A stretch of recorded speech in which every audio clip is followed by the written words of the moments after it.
Hello viewers, welcome to Reeha recipes.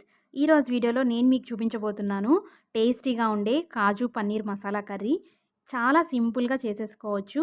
రైస్లో కానీ, రోటీలో కానీ, చపాతీ, బిర్యానీ, పులావ్ ఇలా చాలా రకాలుగా మనం కాంబినేషన్ ఫుడ్తో ఈ విధంగా ప్రిపేర్ చేసేసుకొని తినేసామనుకోండి, టేస్ట్ బాగుంటుంది. అలాగే పన్నీర్లో ఉండే హై ప్రోటీన్ కూడా మన బాడీకి పర్ఫెక్ట్గా అందుతుంది.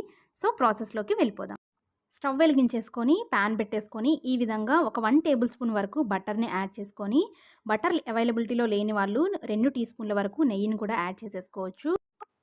బటర్ అనేది పూర్తిగా కరిగిపోయిన తర్వాత ఒక 10 నుంచి 15 క్యూబ్స్ అంటే పన్నీర్ పీసులు వేసేసుకుందాము.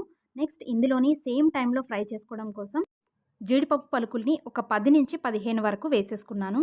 ఇవి ఒక 3 నుంచి 4 నిమిషాలు లో ఫ్లేమ్లో మాత్రమే కుక్ చేసుకోండి. ఇలాగ ఫ్రై అయిన తర్వాత మనం ఇందులోకి తగినంత పసుపు వేసుకోవాలి. జస్ట్ ఒక పావు టేబుల్ స్పూన్ వరకు పసుపు, ఇందులోనే టేస్ట్కి తగ్గట్టుగా ఒక హాఫ్ స్పూన్ వరకు ఉప్పు వేసేసుకోవాలి. నెక్స్ట్ మనం స్పైసీకి తగ్గట్టుగా ఓన్లీ పన్నీర్ స్పైసీ కోసమే ఒక హాఫ్ స్పూన్ వరకు కారం వేసేసుకొని చక్కగా ఫ్రై చేసుకోవాలి. మరీ ఎక్కువగా ఫ్రై చేస్తే ఇవి హార్డ్గా తయారవుతాయి. కాబట్టి జస్ట్ 3 to 4 మినిట్స్ మాత్రమే ఫ్రై చేసేసుకొని ఒక ప్లేట్లోకి తీసుకొని పక్కన పెట్టేసుకోండి. నెక్స్ట్ మళ్ళీ అదే ప్యాన్లో ఒక 2 టీ స్పూన్ల వరకు నూనె వేసేసుకోవాలి. నూనె వేడైన తర్వాత ఇందులోకి జీలకర్ర, 2 అయితే లవంగాలు, 2 యాలకులు, ఒక దాల్చిన చెక్క ఇలా వేసామనుకోండి, మనకి స్పైసీగా చాలా బాగుంటుంది. ఈ విధంగా వేసుకున్న తర్వాత నేను ఒక 2 మీడియం సైజు ఉల్లిపాయలని ఈ విధంగా కట్ చేసుకొని చిన్న చిన్న ముక్కలు కట్ చేసుకొని వేసేసుకోవాలి.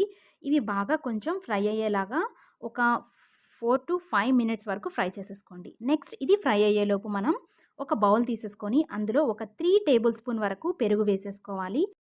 పెరుగు అనేది ఫ్రెష్గా ఉండేలాగా చూసుకోండి, పుల్లటిది కాకుండా.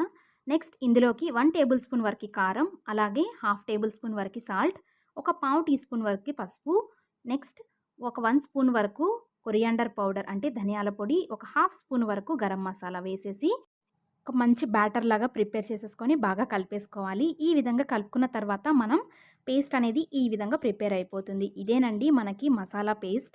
ఇందులోకి హైలైట్ అంటే ఇదేనండి. నెక్స్ట్ దీన్ని మనం ఆల్రెడీ ఫ్రై చేసుకున్న ఆనియన్స్ పీసెస్ ఏవైతే ఉన్నాయో వాటిలోకి ఈ పేస్ట్ కూడా వేసేసి ఒక 1 కప్ వరకు ఇందులోనే వాటర్ వేసుకొని అది కూడా మనం ఈ రెసిపీలో వేసేసుకోవాలి. నెక్స్ట్ వేసుకున్న తర్వాత కొంచెం బాగా ఒక 5 to 6 మినిట్స్ పాటు దీన్ని బాగా కుక్ చేసుకోవాలి. ఈ విధంగా కుక్ చేసుకున్న తర్వాత ఇందులోకి మనం పొడుగ్గా కట్ చేసుకున్న ఒక 3 పచ్చిమిర్చి వేసుకోవాలి. ఇందులోకి కొంచెం కరివేపాకు వేసుకున్నాం అనుకోండి, టేస్ట్ అద్దిరిపోతుంది. ఆ టేస్టే వేరు ఉంటుంది. మనం తాలింపులో వేయకుండా ఇలా మధ్యలో వేయటం వల్ల టేస్ట్ ఇంకా టెక్స్చర్ అనేది చాలా బాగుంటుంది, పచ్చిమిర్చి కానీ కరివేపాకు కానీ. సో ఈ విధంగా మనకి కుక్ అయిపోయి దగ్గరకు వచ్చినట్లు అయిపోయింది కదండి కర్రీ. సో ఈ స్టేజ్లో మనం ఆల్రెడీ ప్రిపేర్ చేసి ఫ్రై చేసుకుని పక్కన పెట్టుకున్న పన్నీర్ పీసెస్ అలాగే కాజు పీసెస్ కూడా వేసేసుకోవాలి. ఈ విధంగా వేసుకున్న తర్వాత ఒక్కసారి బాగా కలిపేసేసుకోండి. కలిపేసుకున్న తర్వాత మనం నచ్చిన వాళ్ళు ఇందులోకి టమోటా పేస్ట్ని కూడా వేసేసుకోవచ్చు. అది ఆనియన్స్ ఫ్రై అయిన తర్వాత మాత్రమే వేసేసుకోవాలి. నెక్స్ట్ లాస్ట్లో ఇంకేముందండి, కసూరి మేతి ఉంటే అది కూడా ఈ విధంగా క్రష్ చేసుకొని వేసేసుకొని చక్కగా స్టవ్ ఆఫ్ చేసుకున్నాం అనుకోండి, టేస్టీగా ఉండే కాజు పన్నీర్ మసాలా కర్రీ అనేది రెడీ అయిపోయింది.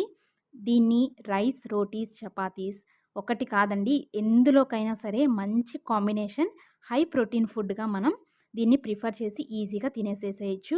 పిల్లలకు కూడా చాలా మంచిది, చాలా టేస్టీగా ఉంటుంది. నేనైతే ఇలా చపాతీస్ చేసినప్పుడు స్పెషల్గా ఉండడం కోసం ఇంట్లో ఎప్పుడు ఇలా పన్నీర్తో మంచి మంచి రెసిపీస్ అన్నీ ప్రిపేర్ చేసి స్పెషల్గా కర్రీస్ అనేవి చేస్తూ ఉంటాను. సో పన్నీర్తో ఇవే కాదండి ఎన్నో రకాల రెసిపీస్ అనేవి చేసుకోవచ్చు. అందులో ఒకటి ఇలా కాజు పన్నీర్ అనేది ప్రిపేర్ చేసి తీసేసుకోవచ్చు. పన్నీర్ అనేది నేను ఇంట్లోనే ప్రిపేర్ చేశానండి. దాని లింక్ కావాలంటే ఎలా ప్రిపేర్ చేసుకోవాలో లింక్ అనేది డిస్క్రిప్షన్లో ఇస్తాను. కావాలి అనుకున్న వాళ్ళు ఒకసారి చెక్ చేసేసుకోవచ్చు.